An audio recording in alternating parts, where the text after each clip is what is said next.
LSParians, bertemu lagi dengan saya Mariska Gedi di Leader Pods, podcast kolaborasi Indozan dan LSPR. Perempuan Indonesia kontribusinya kini semakin nyata, mulai dari sektor pemerintahan, bisnis, pendidikan, bahkan di sektor-sektor berat yang kadang didominasi dengan laki-laki. Keberadaan perempuan dipercaya bisa memberikan dampak yang besar, perubahan yang besar, dan juga inovasi. Namun, stigma budaya, kesenjangan gender, dan membuat ini perempuan sulit ya untuk punya kesempatan untuk maju. Namun menariknya di tengah tantangan yang ada, sosok yang satu ini justru terjun langsung di sektor perkapalan. Menarik ya, perkapalan yang cenderung didominasi oleh perempuan, salah satu sektor yang sangat maskulin, justru dipimpin oleh perempuan. Nah, hal ini membuktikan bahwa kepemimpinan perempuan juga punya andil yang besar dalam memajukan kemajuan industri maritim di Indonesia. Iya, mari sama-sama kita lebih kenal dengan sosok yang satu ini, Bu Karmelita Hartoto.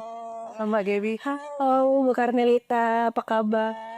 Senang sekali ya hari ini kita tentunya LSParians dan teman-teman Leader Pods bangga sekali bisa menghadirkan seorang ratu kapal julukannya ya untuk kita sama-sama berbincang saat ini. Nah, pengen tanya dong Ibu, industri perkapalan ini kan kita setuju ya teman-teman kalau industri ini sangat maskulin gitu. Industri yang mungkin identiknya dengan laki-laki. Tapi lihat deh sekarang sosok pemimpinnya adalah seorang perempuan. Apa sih sebenarnya yang awalnya memotivasi Ibu, mungkin ada latar belakang masa kecil atau mungkin support dari orang tua atau gimana nih? Boleh diceritakan nggak awalnya bisa tertarik di industri ini? Baik. Jadi Mbak Gaby sebenarnya itu bukan suatu pilihan saya untuk berada di posisi sekarang ini. Karena memang pada saat itu kebetulan orang tua saya bergulat di usaha pelayaran. Dan kami anak-anaknya perempuan semua nih di keluarga kita. Ada berapa bersaudara? Kita bertiga sebenarnya, perempuan semua. Dan kita tidak diinvolvekan dalam usahanya beliau. Beliau selalu bicara bahwa kita perempuan cukup disiapkan dengan sekolah, dan selanjutnya beliau bilang coba mencari bisnis, kira-kira bisnis apa yang ingin digeluti. Karena beliau pada saat itu merasa bahwa seperti kebanyakan orang, bahwa bisnis di industri pelayaran ini lebih untuk laki-laki. Nah, tapi kelihatannya Allah mau yang lain.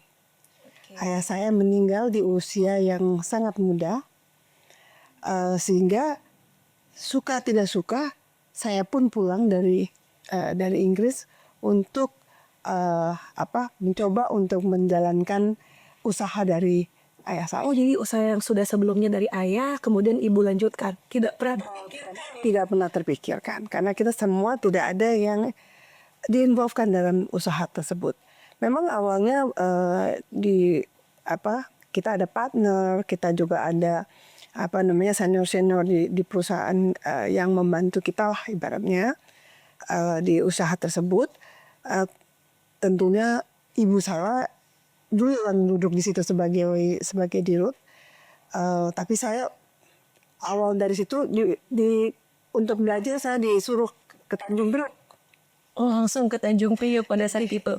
Umur berapa itu kira-kira Bu? Waduh, mungkin ya 29 nih ya, sekitar gitu 30 ya mungkin ya.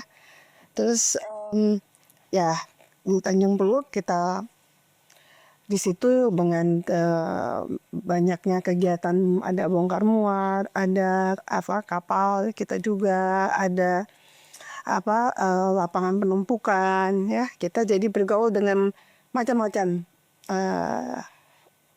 orang ya, dari buruh, dari pejabat-pejabatnya di situ, dari semua ya macam-macam orang yang ada di sana. Jadi nggak pernah terfikirkan ya Bu sebelumnya. Emang dulunya tuh cita-citanya apa sih Bu sebelum akhirnya ya mau nggak mau ya istilahnya sekarang gitu. Dulunya emang cita-citanya apa terus akhirnya oke, mau meneruskan usaha orang tua gitu dan akhirnya terjun sampai sekarang. Saya waktu itu sebelum kembali ke Indonesia kerja di perusahaan trading company. Jadi sebenarnya kalau mau bilang keinginan dulu, oke, kerja di trading company, tapi kepengen punya usaha bikin sepatu dulu. Jauh banget ya dari sepatu sampai ke pertama. Aduh ya. Karena saya senang sekali dengan sepatu, fashion, dan saya waktu saat itu berpikir bahwa tidak banyak usaha sepatu di Indonesia yang maju ya. Mungkin kalau dari pakaian kan banyak sekali ya, tapi kalau dari sepatu nggak tahu sekarang nyatanya udah mulai banyak itu. Banyak ya sepatu lokal dan sudah bagus-bagus, terutama di Bandung ya. Gimana caranya Ibu tentunya menyesuaikan beradaptasi dengan industri yang baru ini? Ya tentu banyak hal yang saya hadapi ya, mau dengan yang berlawanan jenis dengan kita, laki-laki, pihak laki-laki. Dalam hal ini banyak juga yang pasti underestimate kita ya sebagai perempuan, apalagi kerja di pelabuhan awal-awal. Saya ingat banget, tapi ini suatu pelajaran untuk saya. Saya waktu itu pada bulan puasa, saya jalan di kita punya warehouse, jalan puasa-puasa itu terik matahari. Saya lihat itu kok ada buru-buru pada makan. Oh, padahal lagi bulan puasa. Ada bulan puasa. Oke. Pada makan gitu kan. Apa nggak menjalankan puasa gitu kan. Saya bilang, "Pak, pada makan sih?" Saya bilang gitu. "Kan bulan puasa, Pak." Gitu. Ya, kami kan nggak kayak ibu bolak-balik jalan dari sana kemari liatin kami gimana kerja. Kalau kita kan harus ngangkat-ngangkat barang.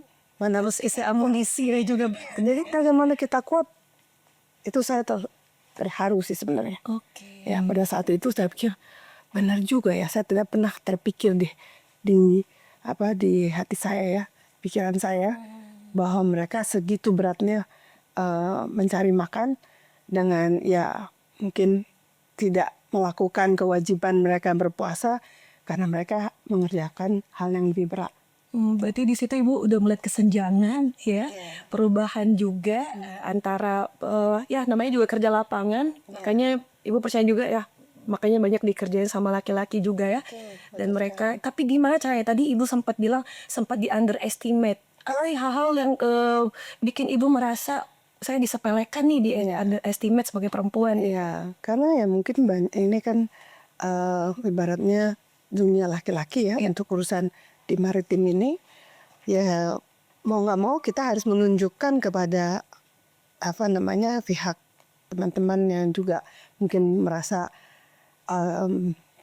tanggung untuk bernegosiasi dengan kita, ya kita harus banyak belajar kepada mentor-mentor, kepada senior-senior kita. Mau nggak mau itu yang harus kita jalankan sehingga kita dapat kira-kira berkomunikasi.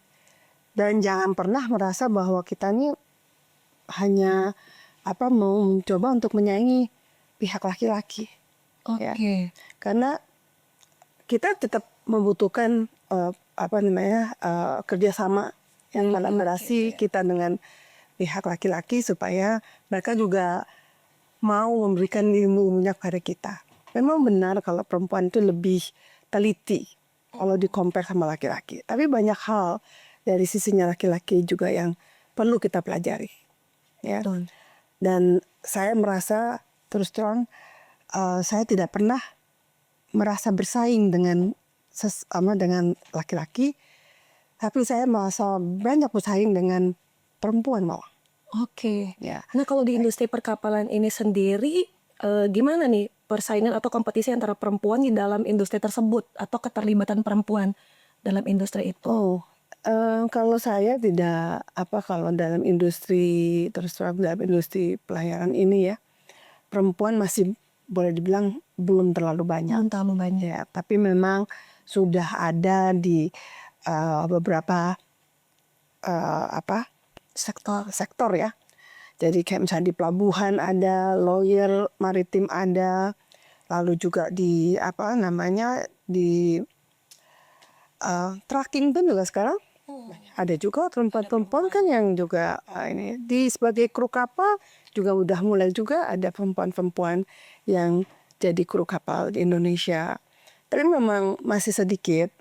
Tapi kalau kita lihat juga di seperti Pertamina sudah ada apa namanya di pelayaran yang kita sebut PIS, Pertamina International Shipping itu mereka sudah ada pemimpin-pemimpin perempuannya di sana. Ya, tapi memang tadi seperti saya bilang masih belum banyak. Kalau saya bicara mengenai persaingan dengan perempuan, mungkin di segala industri ya. Saya melihatnya perempuan condong lebih suka bersaing dibandingkan saling mendukung. Iya. Gitu. Jiwa kompetitifnya lebih tinggi ya perempuan ini. Gitu. Sementara kan kita mungkin harusnya perempuan support perempuan kan gitu ya. Support woman. Ya harusnya begitu, dan itu kita perlu sampaikan terus menerus supaya pengertian ini disadari oleh yang muda-muda bahwa pada saatnya kita pasti punya kesempatan lah untuk kalau sesama perempuan itu saling mendorong untuk maju. Jadi kalau Mbak Gebi merasa lebih bisa, ya tolong dorong yang teman-temannya untuk naik juga. Jadi jangan Mbak Gebi aja yang di di posisi, tapi Mbak Gebi harus siapkan juga siapa nantinya yang akan menggantikan Mbak Gebi gitu. Benar sekali, kadang ya kita selalu melihat seseorang tuh dari gendernya, laki-laki lebih kuat, perempuan lemah gitu ya, atau perempuan yang ini lebih jago, perempuan yang ini enggak. Padahal sebenarnya setiap orang, baik itu laki-laki, perempuan, setiap sosok itu punya perannya masing-masing. Jadi dipercayakan aja gitu ya Bu. Nah ini kita juga jadi ngelihat nih Gen Z sekarang ini nih, kita lihat ya, Gen Z kebanyakan kurang konsisten nih dalam melakukan pekerjaannya. Sedangkan berbeda nih kalau sama ibu, sepertinya mulai dari punya kesempatan untuk menggantikan orang tua sampai sekarang nih, berarti udah berpuluh-puluh tahun ya, sangat konsisten di dunia industri perkapalan, walaupun awalnya mungkin ya kurang menguasai, perlu adaptasi. Apa sih Bu tipsnya bisa bertahan sampai selama itu gitu? Karena mungkin kita ya anak-anak muda kadang ada cenderung suka cepat bosan, atau ada isu mental yang akhirnya membuat kita kurang bisa bertahan di satu tempat bekerja yang penuh dengan tantangan. Nah tipsnya dari Ibu gimana nih? Jadi gini, tadi seperti saya sampaikan, sebenarnya ini kan bukan cita-cita saya untuk duduk sebagai di dunia ini. Tapi selama saya mencoba untuk mempelajari dan mulai menikmati. Jadi kalau kita bekerja sesuatu itu kita harus coba untuk menikmati apa yang kita jalankan. Sehingga dengan begitu kita merasa bahwa bukan sebagai beban untuk kita, tapi ini sebagai kayak hobi ya. Kalau udah menjadi kayak seperti hobi itu tidak ada habisnya kan, kita ingin terus dalami terus, kita juga menjadi nikmat gitu ya. Jadi mungkin untuk adik-adik Gen Z, kita juga jangan ibaratnya jangan merasa bahwa sesuatu hal itu harus dicoba-coba semua, karena dengan dicoba-coba semua ini juga belum tentu ada hasil yang baik. Kita juga dari generasi yang yang udah lebih tua daripada adik-adik Gen Z, kita melihat pada saat kita interview orang dan menerima pegawai, itu kita lihat track recordnya.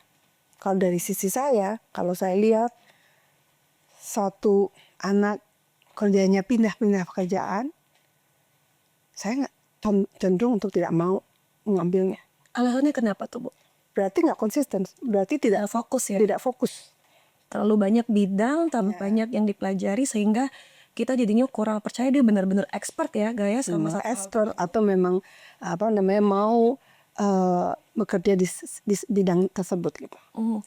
Tapi bukannya anak Gen Z juga terkenal dengan multitasking, jadi banyak mencoba hal baru, jadinya terlihatnya banyak bisa gitu. Kalau itu pendapat Ibu gimana? Ya awalnya saya berpikirnya juga begitu. Tapi kembali lagi saya melihatnya banyak bisa, tapi kalau tidak ada fokus yang dia kejar dan dia menjadikan ahli dalam hal tersebut, ya tidak jadi apa-apa untuk kita. Tidak Jadi jadi. jadi ada baiknya benar-benar didalami satu profesi tertentu gitu ya, benar-benar dipelajari supaya kita bisa expert juga gitu. Karena kebanyakan gini, mungkin anak-anak Gen Z atau anak-anak muda, saya juga sebenarnya umurnya juga nggak jauh ya sama Gen Z gitu. Kadang suka berpikir gini, ikutin kata hati aja, yang suka aja baru dijalanin. Jadi kalau nggak sesuai sama kata hati, cari terus gitu. Nah, gimana caranya kita bisa akhirnya, tadi kalau ibu bilang, oke, kita harus jadikan itu hobi. Tapi gimana kalau kita bener-bener nolak, kadang hati dan pikiran nolak nih sama hal tersebut. Gimana caranya supaya bisa suka dan bisa konsisten sama hal itu? Ya itu saya pikir tergantung dari orangnya masing-masing ya.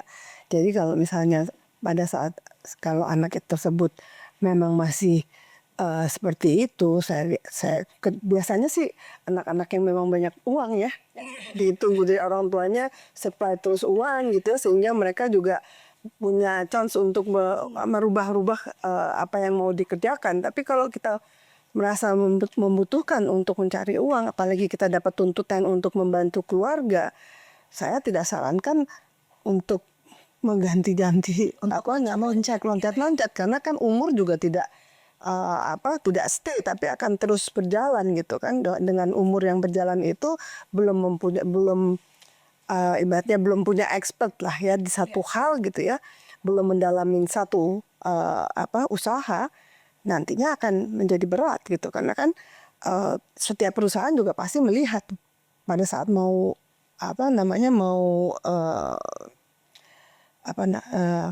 meng-hire Menghayar tuh. orang, kan juga melihat umurnya juga gitu ya. Umur berapa nih, apa yang sudah dicapai oleh mereka selama dalam perjalanan karirnya mereka gitu loh. Jadi itu saya pikir itu harus hati-hati. Dan saya juga lihat ya, banyak sekali mungkin bisa melakukan hal tersebut di luar negeri, tapi di dalam negeri ini yang saya lihat bukannya karena kebosanan, lebih karena pingin main, misalnya gitu. Jadi bukan mencoba-coba usaha ini usaha itu gitu ya, tapi lebih pergi ke mall misalnya gitu kan, atau yang ngopi-ngopi gitu kan. Satu kopi di Starbucks bisa berjam-jam di situ. Ya kan? Benar sekali.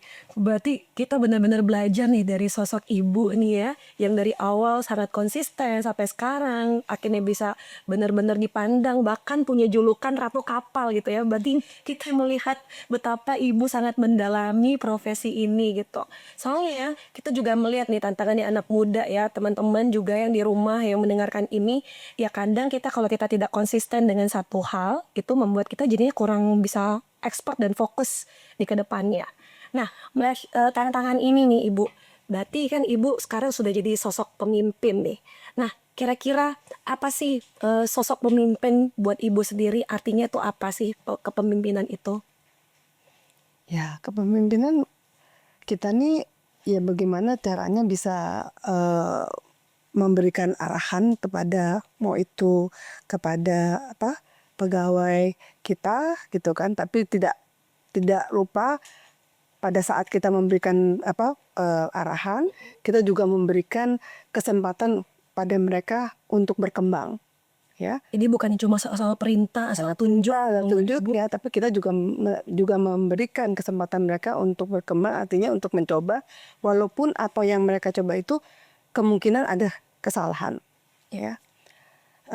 Dengan demikian tentu pada saat kita mereview satu pekerjaan, kita harapkan kita bukan hanya di satu arah, artinya kita hanya bicara kepada mereka dan mereka harus menjalankan sesuai dengan perintah saya, tapi juga supaya mereka juga punya kesempatan untuk berinovasi gitu. Kan kadangkala apa yang saya perintahkan ternyata di lapangan berbeda, sehingga kalau mereka hanya terpaku dengan apa yang saya perintahkan, itu akan sulit, akan berbeda jadinya. Tapi kalau mereka dikasih kesempatan untuk berinovasi, sekalipun itu salah, tapi paling nggak mereka itu sudah mencoba untuk mencari solusi. Ada mental untuk memperbaiki diri ya, bukan karena takut dimarahin. Biasanya kan gitu ya, kalau sosok pemimpin tuh kadang identik sama ya jadi kita ngelakuin ini biar nggak dimarahin. Tapi bukan gitu ya Bu mentalnya, Ya. tapi lebih kepada pengembangan diri itu sendiri. Betul. Dan kita tentunya juga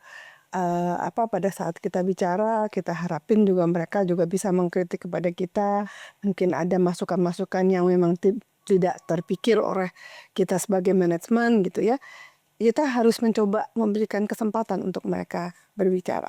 Nah, gimana tuh Bu caranya kita sebagai seorang pemimpin juga bisa lebih terbuka gitu pemikirannya untuk menerima kritikan dari bawahan. Dan ini mungkin juga jadi isu nih ya sama Gen Z, karena kebanyakan juga Gen Z yang kadang nggak betah di tempat kerja karena ternyata punya pemimpin yang otoriter nih. Nah, ini gimana nih tips mungkin dari Ibu sebagai seorang pemimpin, gimana sih jadi pemimpin yang baik supaya bisa menerima kritik dari bawahannya gitu. Untuk saya itu suatu yang biasa aja ya. Kadang-kadang bukan hanya dari kritik dari dari tim ya, tapi juga kadang-kala antar tim ini juga ada satu tim dengan tim yang lain juga ada ketidakcocokan, sehingga habis itu mereka sendiri istilahnya Kasih pendapat berbeda gitu ya. Tapi ya kita harus coba bagaimana caranya untuk melerai lah, artinya bisa memberikan masukan kepada mereka, menerima kritikan dari satu sisi dari dua sisi, dan cari solusinya agar supaya mereka tidak ribut di antara tim tersebut. Luar biasa sekali, berarti intinya sebagai pemimpin bukan hanya sibuk memberikan arahan, tapi justru juga harus bisa mendengar ya.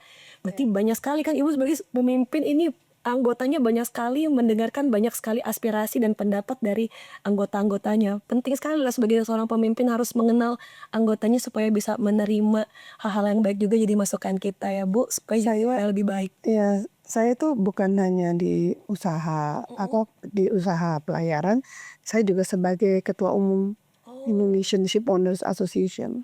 Wow, itu juga tantangannya besar sekali ya Ibu. Gimana itu? Itu dia. Saya selain dari itu juga saya sebagai tahun ini juga masih menjadi ASEAN Ship Owners Association ketua juga, dan juga Asia Ship Owners Association. Semuanya pemimpin, luar biasa ya. Berarti banyak sekali yang dipimpin dan banyak sekali yang menjadikan Ibu sebagai sosok yang menginspirasi mereka tentunya. Dan ini hal yang luar biasa sekali. Kita bayangkan kalau pada saat itu Ibu ya, pada saat pulang dari Inggris kemudian ya nggak jadi jualan sepatu, malah harus selesaikan mandat atau usaha dari orang tua gitu kan. Kalau kita punya mental yang aduh kayaknya nggak bisa nih, gue pengen coba yang lain, ya kita nggak akan mengenal sosok Ibu Karmelita pada saat ini. Tapi karena beliau akhirnya mencoba walaupun tidak sesuai dengan passionnya di awal, tapi dikerjakan dengan baik, dipelajari, sekarang malah justru memimpin banyak orang. Luar biasa sekali teman-teman, coba kasih tepuk tangan. Ibu tadi dia udah ngomongin yang bagus-bagus nih. Nah sekarang aku jadi pengen tahu, pernah nggak sih Ibu di tengah proses menjalani profesi ini sebagai pemimpin ya, khususnya di dunia yang sangat maskulin ini, pernah nggak sih Ibu ngerasa gagal gitu dalam memimpin? Oh, udah pasti. Udah pasti ya. Salah satu yang momen paling jatuh apa nih Bu yang pernah dialami? Ya, momen paling jatuh pada saat saya merasa bahwa salah satu tim saya itu melakukan hal yang dimana tidak sesuai dengan harapan daripada stakeholders.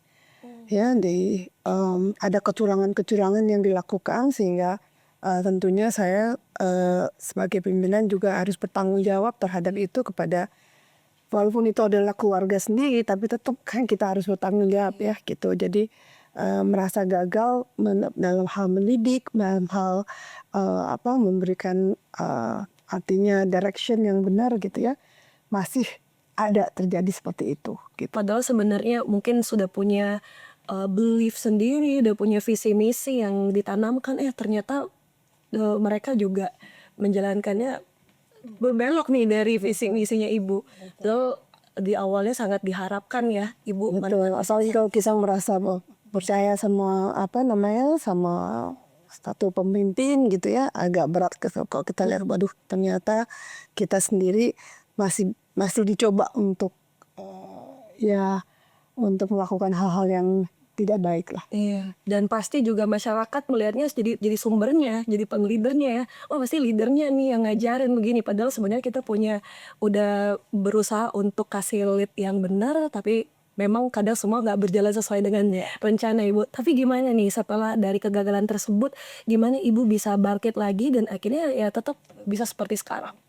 Ya kita bangun tim baru, dan kepercayaan daripada klien juga luar biasa. Eh, Pada saat itu juga ada kesulitan karena pada saat itu during COVID time ya. Jadi kita menyiapkan tim-tim itu juga dengan tidak mudah, apalagi untuk ketemu pada klien tersebut untuk meng-ensure dari klien-klien itu percaya kembali dengan tim yang baru gitu ya. Tapi ya alhamdulillah klien-klien kita tetap stay dengan kita dan justru mendapat support dari mereka lebih banyak lagi. Justru dari kegagalan tersebut, dari titik rendah itu pasti selalu ada harapan untuk bangkit ya, Bu. Ya gitu, jadi teman-teman ya jangan mudah ditekan sama keadaan karena pasti selalu ada jalan keluar, selalu ada solusi. Nah kalau tadi kan berbicara soal sosial, mungkin ada satu visi misi yang kurang sama gitu ya. Sekarang kalau kita dari perkembangan zaman sekarang ya, pasti juga ada peran digitalisasi atau teknologi dalam industri perkapalan. Nah, ini kita ngomong sedikit agak teknis nih Bu. Nah, kira-kira apa sih pengaruhnya digitalisasi atau perkembangan teknologi di industri perkapalan itu sendiri? Mungkin bisa buat bahan belajar nih teman-teman semua. Ya kita kan kalau di pelayaran tentunya kan ada seperti booking online gitu ya. Dulu mungkin secara pribadi orang datang atau telepon booking lalu itu, tapi sekarang udah bisa dengan sistem ada namanya booking online untuk mengisi lot-lot daripada kontainer-kontainer yang ada untuk dalam satu kapal misalnya gitu, atau kargonya gitu ya, untuk kapal-kapal bulk ya, kapal-kapal chemical misalnya gitu kan. Nah itu sudah ada itu. Sementara dari sisinya sistem sendiri kan, navigasi dulu juga ada yang namanya AIS itu kan. Sekarang dulu kan mungkin pakai teropong mungkin gitu kan ya. Sekarang udah lebih modern gitu. Terus sekarang kita juga untuk menghitung apakah hitungan kita secara manual itu sudah benar dengan biaya operasi kita, kargo kita yang kita kita angkut. Pada akhirnya nanti perhitungannya itu dengan jumlah daripada BBM yang kita gunakan, semua itu apakah masih benar untung apa tidak, itu udah mulai ada juga sistemnya sekarang. Jadi lebih memudahkan lah. Jadi sekarang pelayan-pelayan udah mulai lari ke sana untuk menggunakan secara digital. Digitalisasi ini memang mendukung ya, mensupport supaya semua pekerjaan ini khususnya di area perkapalan ini semakin mudah ya, dan semakin dekat tentunya dengan masyarakat juga ya dengan keberadaan digital ini. Luar biasa. Memang Bukan nanti akan menghilangkan sosok daripada manusia itu sendiri ya. Kita harus pandai-pandai memilih lah gitu ya. Saya sempat juga kemarin waktu saya mau menggunakan harus sistem AI mungkin. bukan jadi memang ada sistem dari luar yang memang ditawarkan kepada kita. Saya tanyakan kepada teman-teman di finance, teman-teman di operational, kembali kepada saya jawabannya, wah Bu kalau punya sistem kayak begini Bu, Ibu udah gak perlu saya lagi nih Bu gitu. Jadi itu meresponnya itu hal seperti itu. Menurut saya Bisa tergantikan ya. menurut saya sih apapun juga kita perlu lah. Maksudnya mungkin kita biasanya punya 10 orang, mungkin kita sekarang tidak perlu sampai 10 orang. Maksudnya 4-5 orang juga sudah cukup saya gitu. Tapi tetap harus pandai-pandai menempatkan di mana harusnya mereka berada. tetap beda ya sentuhan manusia itu dengan sentuhan teknologi. Ya, artinya saling support satu sama lain ya, bukan berarti dengan apalagi sebenarnya kan kalau industri perkapalan harusnya satu teknologi yang canggih gitu ya. Kalau semua digantikan dengan digital, dengan teknologi, ya gimana peran manusia ini sendiri? Sedangkan secara sisi humanis memang sentuhan tangan manusia ini sangat dibutuhkan untuk kemajuan industri ini juga ya Bu. Ya. Luar biasa. Wah, sudah banyak nih yang kita obrolin dan teman-teman udah gak sabar juga kasih pertanyaan sama Ibu. Tapi sebelum itu mungkin Ibu mau kasih pesan apa nih untuk teman-teman muda yang ada di rumah, juga teman-teman yang ada di sini. Kira-kira apa nih pesannya supaya tetap konsisten dan semangat terus kayak Ibu, jadi sosok yang inspiratif buat semuanya. Boleh Ibu, silakan disampaikan. Mungkin ya yang muda-muda ini kita harapkan harus bisa terus belajar, ya, semangat, tidak boleh istilahnya putus asa dalam kalaupun kita misalnya sudah berjuang dan tidak berhasil dalam satu usaha kita, ya tetapkan untuk harus berusaha terus, ya, jangan terus ada yang bunuh diri kan, gitu kan, gitu mentalnya. Itu canat namanya, ya kan. Jadi kita harus terus berusaha. Berdoa juga penting gitu, ya, karena dengan berdoa kita minta jalan, ya, yang terbaik seperti apa untuk memulihkan urusan kita, memulihkan usaha kita.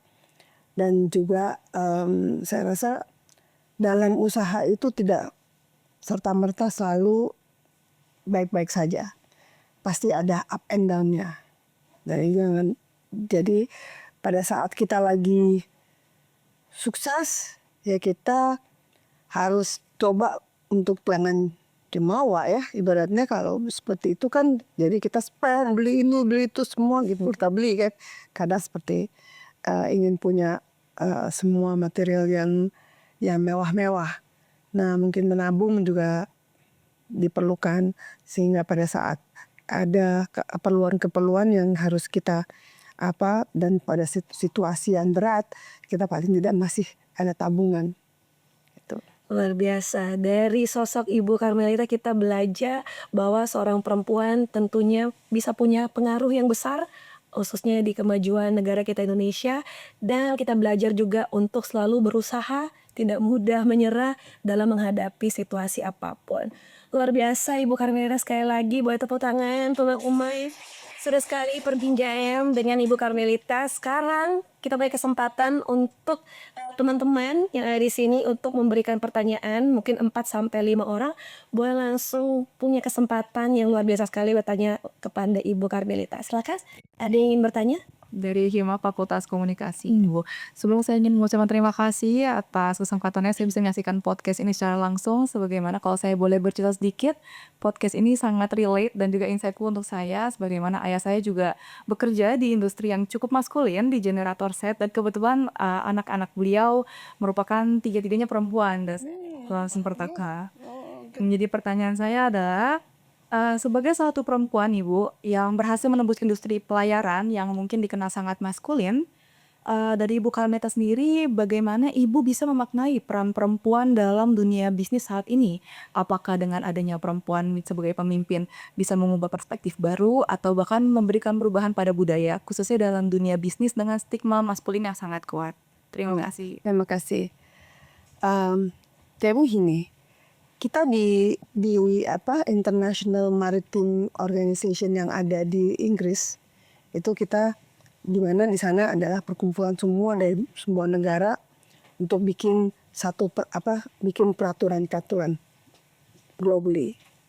Di situ aja ada yang disebut WIMA, Women in Maritime.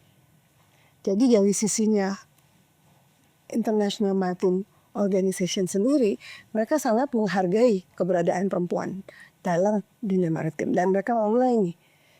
Nanti tanggal 26 sekjen daripada International Maritime Organization akan datang ke Indonesia.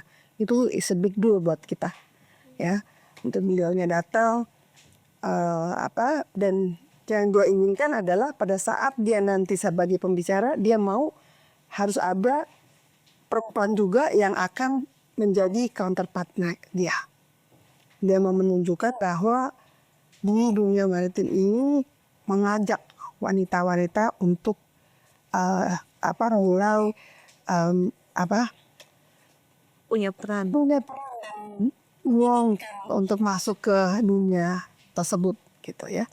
Nah, dari sisi saya, kita di Indonesia pun sudah ada ketua umumnya Ibu Chandra Motik, saya sebagai wakil ketua umum di situ, wakilnya beliau seorang lawyer ya, dan lawyer maritim. Kalau mungkin dengar ya namanya Ibu Demo nah ini Chandra Motik.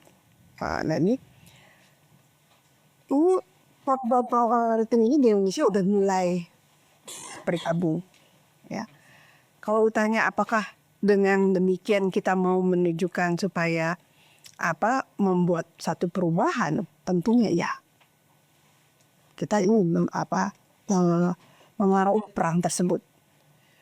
Karena perang tersebut menurut kita juga cukup penting ya.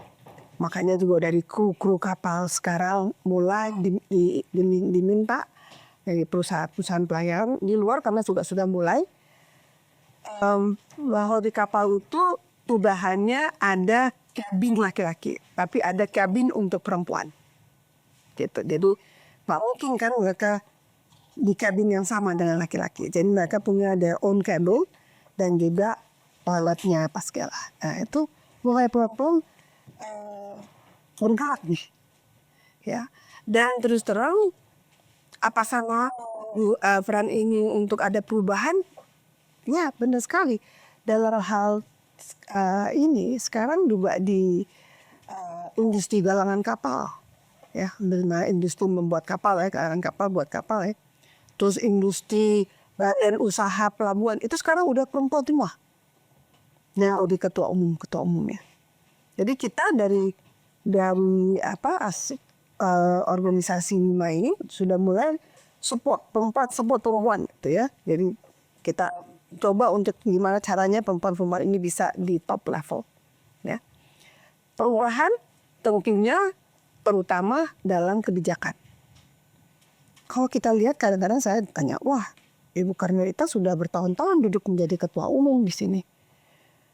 Apa suatu kebanggaan untuk saya? Biasa aja. Kenapa biasa aja? Karena sekarang laki-laki bahagia aja tuh selalu membiarkan perempuan-perempuan untuk menjadi in the top level. Karena mereka lebih senang kerja, lebih senang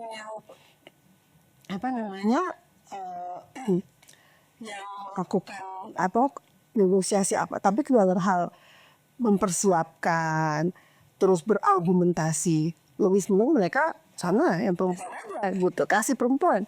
Karena ibaratnya kalau saya pergi ke kementerian berargumentasi dengan pejabat-pejabat, mereka juga mau belum sama perempuan kan. Tapi untuk organisasi tertentu sudah melihat hal tersebut, udah biasa itu perempuan menjadi ketua-ketua agar supaya mendapat kemudahan dalam mendapatkan kebijakan yang sesuai dengan lapangan. Karena kadang-kala dari sisinya kementerian apapun kita bilang, kalau buat satu kebijakan tidak mengajak ibaratnya pelaku bisnisnya, pada akhirnya kebijakan itu diterapkan di secara operasional di lapangan tidak cocok. Nah, untuk hal tersebut kita harus menyampaikan kepada kementerian-kementerian tadi. Maksudnya adalah begini, Pak. Tujuannya adalah begini. Kalau sesama laki-laki merasa aja dong. Tapi kalau kita yang menyampaikan, Pak, hasil daripada survei kita sudah menjalankannya seperti ini. Oh, oke.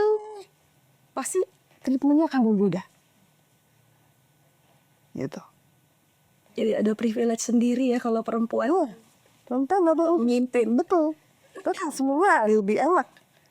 Ya, lebih enak buat perempuan. Dan laki-laki sekarang udah lebih andalnya sih berak perempuan gitu. Jadi kita jangan lama juga tidak jadi pemimpin sebagai ketua gitu. Lalu kita diharapkan supaya laki-laki ini lebih bekerja. Malah saya bilang sama teman-teman saya, wah saya nunjukin di sini supaya kamu secara dagang terus ya, saya gitu. Saya nggak bisa dagang, saya gitu kan. Ya, hal seperti itulah yang yang terjadi. Sangat menjawab. Terima kasih banyak Ibu Karneli. Sama-sama. Justru kita melihat perempuan sebagai planner, ya pembuat keputusan, laki-lakinya malah eksekutornya ya Bu. Iya, betul. Saling support satu sama lain. Iya, Oke, satu pertanyaan lagi. Selamat siang Ibu Karmelita dan Bu Skebi. Perkenalkan saya Kenneth dari Himpunan Mahasiswa Fakultas Kenneth. Ya, saya dari Himpunan Mahasiswa Fakultas Komunikasi jurusan Marketing Communication. Pertama-tama aku mau menyampaikan apresiasi terutama ketika mendengar cerita Ibu yang sangat kontradik mengambil keputusan yang berbeda dengan passion dan cita-cita Ibu Karmelita. Nah, for me, I think it's very inspiring. As a marketing student, aku penasaran nih Bu.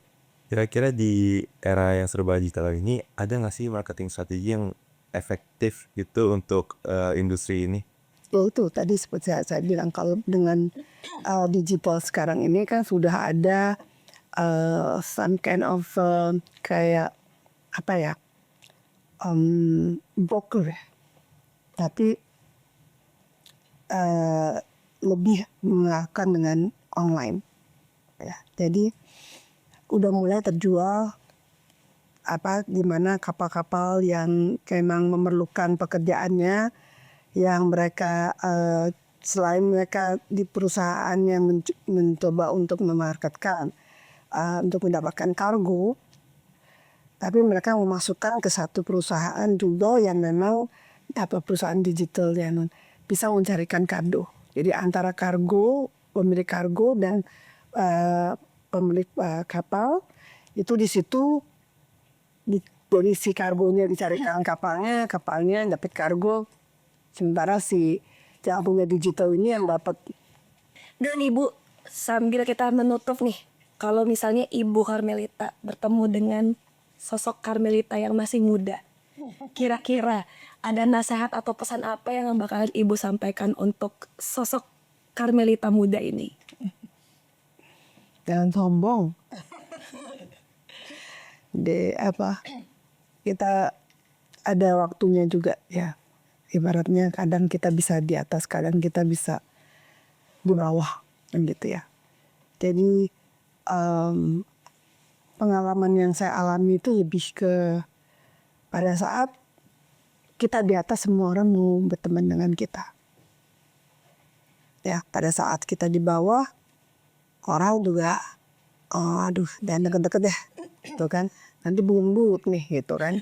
Jadi kita keras semangat dengan apa yang kita miliki, ya semangat dengan apa yang kita jalani, ya. Tidak boleh putus asa, udah pasti, karena waktu berjalan terus. Kita harus terus berusaha untuk memajukan apa yang kita inginkan dalam usaha, dalam cita-cita kita, apa yang mau kita capai. Ya. Waktunya terus berjalan. Jadi jangan buang-buang waktu. Seperti tadi yang saya sampaikan, mencoba ini, mencoba itu. Enggak, pada saat kalian merasa bahwa yang saya akan ambil, ya udah geluti itu terus. Kalau mau mengambil hal lain, kalau yang satu ini sudah berjalan dengan baik. Artinya apa? Artinya kita ke depan jangan taruh semuanya di satu bucket. Baru pelan-pelan kita coba untuk kedua tahun yang lain. Ya, itu yang saya lakukan. Jadi saya usaha di pelayaran, Tapi saya juga mulai pelan-pelan juga melihat usaha yang lain. Bukan berarti saya akan suits ke sana, enggak. Banyak orang yang memang sudah yang berani, yang memang terus berusaha dengan usaha-usaha lain. Mungkin banyak sekali yang bisa membantu, keluarganya mungkin banyak yang laki-laki juga, kita perempuan-perempuan selalu gitu kan. Jadi mungkin kita pertama ikut dulu dengan usahanya orang lain. Kita pelajari bagaimana usaha itu. Gitu. Kalau memang kita rasa usaha itu cukup baik, ya kita percaya dengan usaha tersebut, ya kita di sana. Pada saatnya kita merasa bahwasanya oh kita bisa juga ternyata bikin seperti itu, ya baru dipikirkan untuk kita membuka sendiri. Dan buat teman-teman khususnya anak muda dan juga perempuan, jelas sosok yang memberani untuk bisa memberikan perubahan yang besar demi Indonesia yang maju. Saya Mariska Gibi, sampai ketemu lagi di Luber Pods berikutnya.